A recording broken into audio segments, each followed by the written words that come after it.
I came to chook. You know me, I like choking. What is happening again? I like your shirt as always. Best of Ghana. What's going on? There are some rich kids who have turned our roads into their personal race course. endangering people. When was that? Like they've been racing on sections of the roads and then they film it. And they put it on social media. So they use their dash cams. Oh yeah. And then they put it on social media. People are giving them fans for foolishness. They are going above the. In fact, you can't run. They are racing Because the motorway is the only place you can go 100. Even the motorway is not in the state for. They do it all the way up the Bree Mountain, and then they come. At what kind of speeds? Aloski, I said they are racing. I didn't say they were driving. No. They are racing. They are racing. Using these high-end power vehicles. And the Ghana Police Service, you can't tell me you've not seen the videos. Are they aware? I'm just alerting them. You see, they need to make examples out of these kids. Somebody knocked somebody at the airport traffic light about 2 years ago. It was a speeding situation that led to the death of that person. And sometimes they do it at night. Yeah. And that's why they did it during the day. A fleet of vehicles just zapping through traffic and filming themselves. And people are giving them fans on Twitter and TikTok. I don't even understand why people feel this is something to applaud. Absolutely. So I am happily choking this morning. Didn't you get any car numbers? I'm coming. The Ghana Police Service, when they check it, because quite a few people have tagged the Ghana Police Service on Twitter. In those videos. So they should go and check. They will see the number plates. In fact, some of the owners of the vehicles have been mentioned in the tweets. So they should go and check and find those kids and display them for us to see. And you are sure they are kids? Oh, Aloski. You don't think a responsible adult to do that? Aloski. Some of them in midlife. Some of the adults, when they reach midlife, they don't know what to do. So anyway, let me start with there's a very serious story this morning in the Herald. Customs officers aided criminal-minded importer to dodge 82 million Citi tax. Finance minister bears teeth. There's a photograph of the finance minister, the GRA commissioner, and then the customs boss, Brigadier General Ashong Annan. So that is a story we'll follow up on this morning. Also, Iyoko declines jurisdiction in Kevin Ochery's $94 million fraud case. 10 spotlight on Ghana's Iyoko. Sorry, Dubai, forgive me. Dubai declines jurisdiction in Kevin Ochery's $94 million fraud case. 10 spotlight on Ghana's Iyoko and CID. In other headlines, Apenyo marking labels 24-hour economy, more slogan than policy for jobs. Questions delivery on Women's Bank cocoa price pledge. And then Ghana Burkina Faso renews security ties after years of dormancy. Let me take you to the story you mentioned much earlier. Ato Forsen is mad. Mad is in inverted commas. Yes. And basically that is on the front page of the Chronicle, and he's threatening fire and brimstone as Ghana loses some 85 million Ghana cedis at the Akanu border. That's close to Bernard's hometown. Also,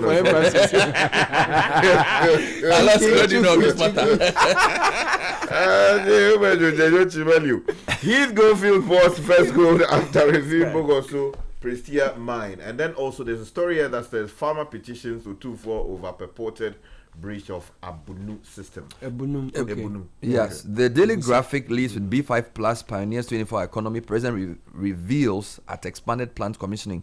You have a photograph of the president flanked by the Minister for Trade and the Executive Director of B5 Plus, Mukesh Takwani. Also, government bans land transit of cooking oil. Finance Minister orders crackdown on customs complicity. We'll deal with that story later this morning. MTN to invest $1.1 billion in Ghana. Nice. And then Kotoko return to winning ways on the back page as Hearts falter again in the title race. That's on the back page. Beautiful. The News Center also talks about $1.1 billion to be invested in Ghana's network expansion in 3 years. That's coming in from the MTN Group CEO, as you stated. Also, cocoa protests. Political engineer. This is coming in from the Honorable Mahama Ayariga. And angry cocoa farmers converge on Cocoa Board headquarters. Some other stories here, including one that says 24-hour economy bill won't deliver youth jobs. That's coming in from Kojo Ponkruma. The Daily Guide leads with the 24 economy issue as well. NDC 24 economy misled youth. Kojo Ponkruma speaking here. Mahama commissions B5 Plus steel plant. Government discharged from UGMC after car crash.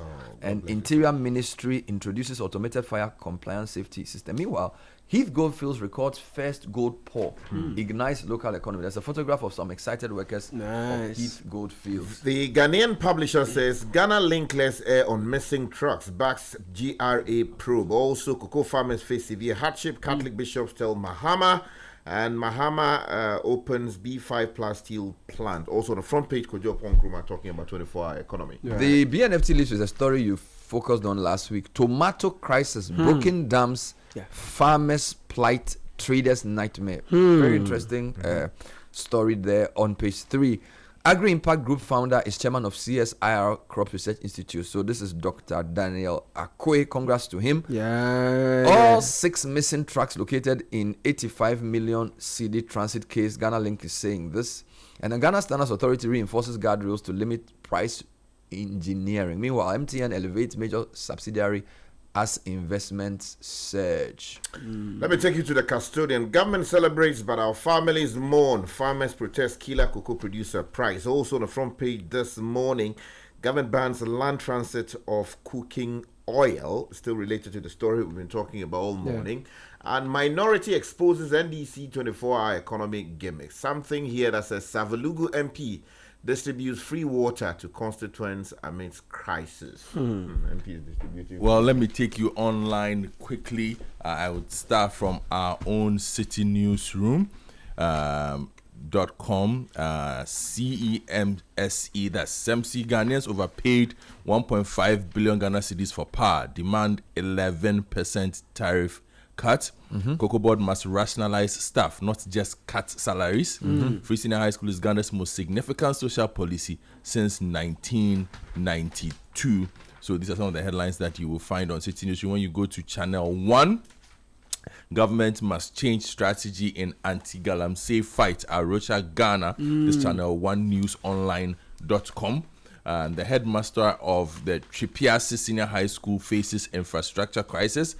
He's talking about that, so I will give you details. Ghana's poverty policies treat symptoms, not causes. This according to a KNUST professor. I take you now to Obenat has done a bit of the High Street Journal. But no, that's different. I haven't done High Street Journal. Okay. Then they are saying T-bill rate drops sharply as government records 13th straight oversubscription at 170%. Tomato land versus tomato output. Ghana trails in global efficiency rate. I'll take you abroad now to BBC Africa. And Sudan issues, right? Yes. Affront to humanity. Sudan slams Uganda for hosting RSF paramilitary boss. Makes it to the homepage there. And then if you go to Reuters, food aid in Somalia could halt within weeks. This according to the World Food Program. I'll give you details later. Attackers kill at least 50, abduct women and children in Nigeria's Zamfara state. And then to the US and CNN, there's an analysis here. Trump is vowing to avenge the most damaging loss of his second term. It's been a busy week. And then in Mexico, I think there was the Supreme Court's decision against his tariffs. Yes, there's just so much chaos in Mexico. Killing of Mexican drug lord ignites chaos as US tourists shelter in place. Since yesterday, it's basically been Narcos season 4. This World Cup matter in Mexico. All right, let's start with the finance ministry. So the Chronicle and the Herald lead with it. The graphic has an angle, as does the news center. So I want Sky to start with the Chronicles version. You find that story on page 8. Richard Usu-Achao says the Minister for Finance, Dr. Kesel Atuforsen, has warned that he would ensure that people responsible or behind the recent losses suffered by the state at the Akano border post will be punished. Now, the minister's outburst came after a working visit to Akano and Aplao border post, prompted by intelligence-led operations by the Customs Division of the Ghana Revenue Authority, which intercepted 18 articulated trucks declared as goods in transit to Niger. Now, in a meeting with top customs officials after the inspection, Dr. Atuforsen expressed deep frustration over what he described as activities undermining both state revenue and local industry. There's a quote here that says, the edible oil companies in Tema are threatening to shut down because of your activities. What is going on? What is going on here? But I have to assure you that this one, dear, I will act, and I will act decisively. The Herald's angle is a bit more poignant. It says customs officers under the GRA have been shortchanging the country by 82.6 million cedis in revenue, aiding an importer of cooking oil to evade taxes through a diversion scheme involving articulated trucks in transit across Akanu border post in the Volta region. The amount to increase as 6 other trucks carrying cooking oil, tomato paste, and spaghetti have allegedly gone missing. Of course, now ICUM say they've been found because the government had directed that those trucks return or stop where they were going and come back. So according to the Herald, the amount to increase, and the government has launched a manhunt for them. Preliminary findings point to a systemic control weaknesses and human complicity. The impounded goods will be auctioned in accordance with applicable law. Okay. As a follow-up to that, government has banned land transit of cooking oil. Graphics Benjamin Global reports this on page 13 that the government announced a ban on transit of commercial quantity of cooking oil through Ghana's borders, directing all such consignments must henceforth be routed through our seaports. Okay. This follows what Sky just read. Okay. This is to close loopholes within the transit regime that has exposed the state to significant revenue losses. What is troubling is that the name of the company involved has not yet been mentioned. No individual has been charged. It's almost like they are just describing the problem without mentioning the key characters in the. Now we are told the intercepted trucks were transporting 44,055 packages of asserted goods, including edible cooking oil, spaghetti, and tomato paste. Customs assessment of the cargo spec the revenue lost to the state at 85 million cedis, up 2.6 million initially estimated.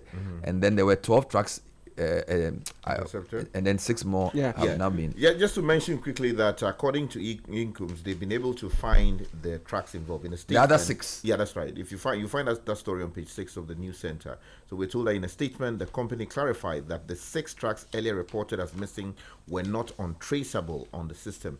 Now the clarification follows reports that we know that they said that they have gone missing and all of that. Yeah. So basically, if you are interested in what Incomes is saying, go to page 6 of the News Center. We'll follow up on this later on for you. The other big story is the tomato crisis.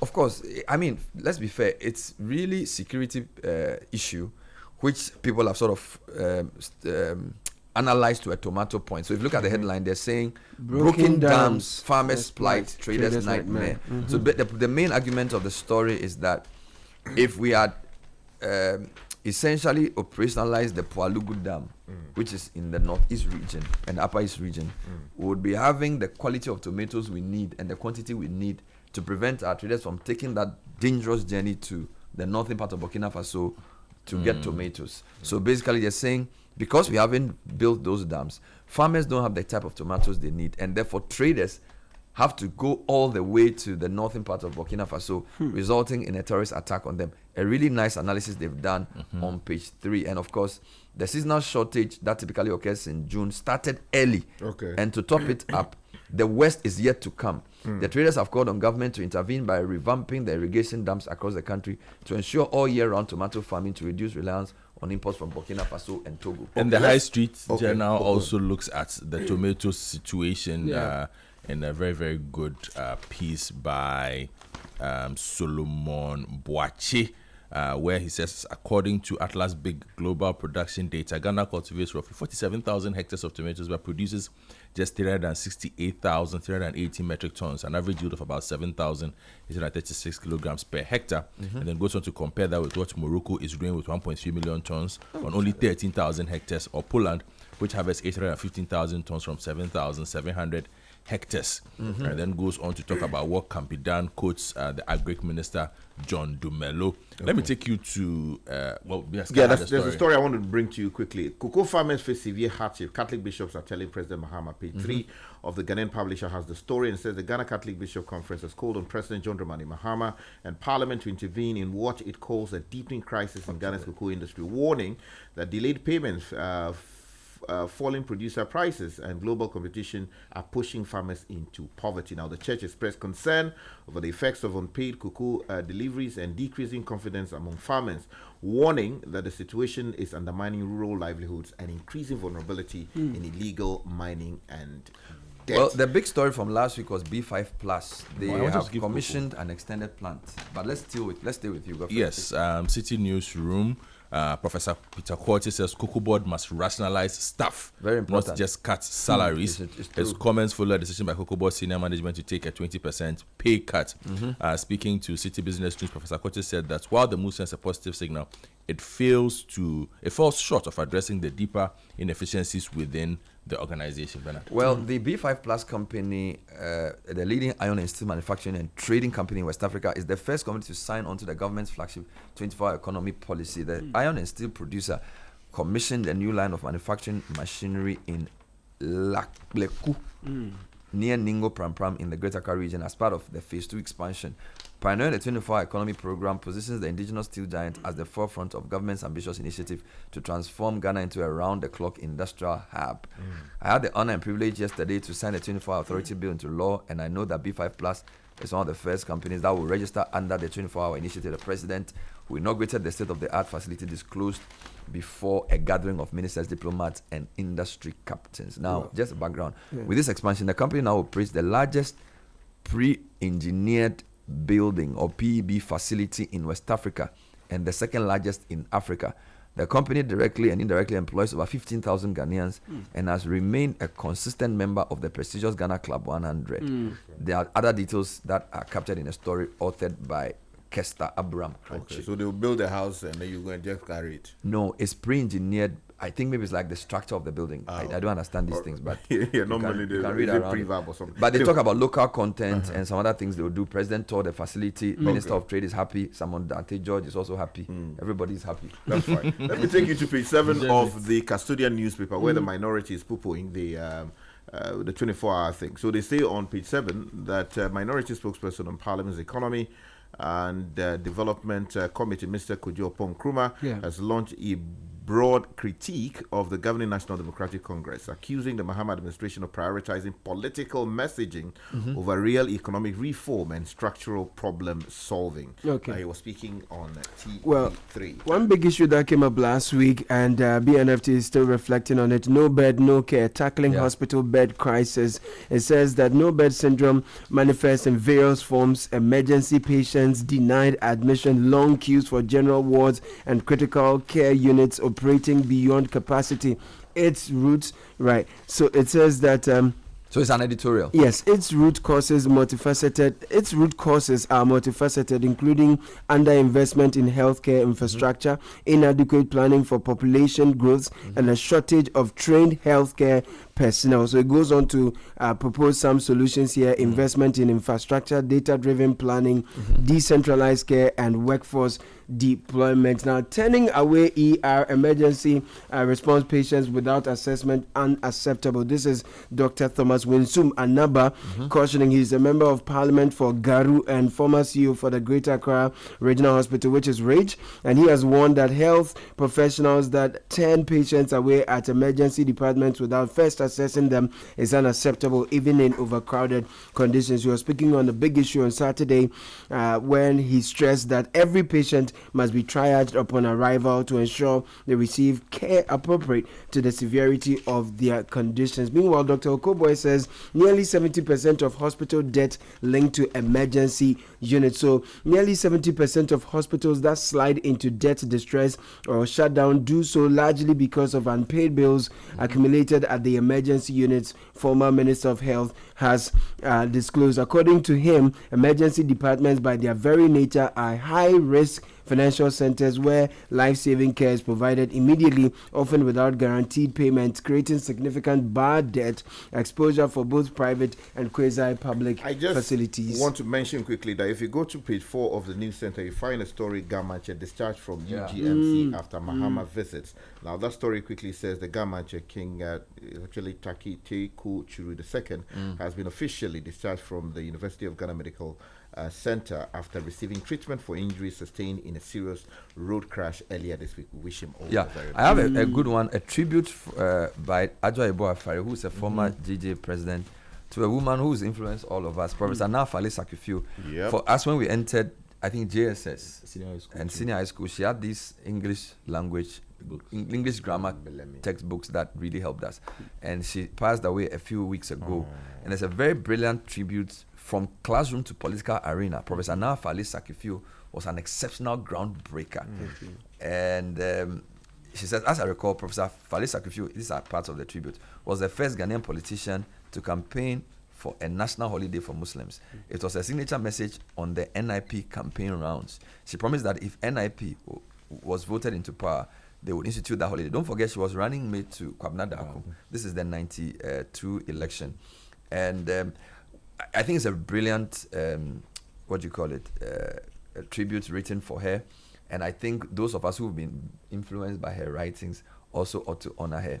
Okay, let me come to you. So quickly, Citi Newsroom, where it looks like I've been paying more than I should be paying. According to SEMSI, Ghanaian electricity consumers may have overpaid an estimated 1.5 billion Ghana cedis in the fourth quarter of 2025 due to inflated exchange rate and inflation assumptions used in tariff calculations, according to a policy review by the Center for Environmental Management and Sustainable Energy, SEMSI. The report contends that prevailing economic conditions justify a double-digit reduction in electricity tariffs, potentially about 11% in the first quarter of 2026. Now, let me take you to my journal line to a concerning story, and we've seen a lot of that. Assault during school sports events. Some videos, something we need to look at. And the latest one happened at what was supposed to be a celebration of sporting talent at the district schools athletics games in Agona Swedru, ended in violence after a confrontation broke out between students of two participating schools. The incident reportedly involved students from Obrache Senior High Technical and the Swedru School of Business, Swesbus. It's really troubling the way these things keep happening. And then we saw a disco two fighting in the streets with somebody. Let me give you a good one from the mining sector. Heath Goldfields records first gold pour, ignites local economy. This is page 6 of the Daily Guide. The Bogoso Prestian mine, under the stewardship of Heath Goldfields Limited, has achieved its first gold pour after 24 months of complete stoppage. According to the company, the milestone is not just a return to production, but a powerful symbol of resilience, determination, and leadership. Then the rest of the stories are there.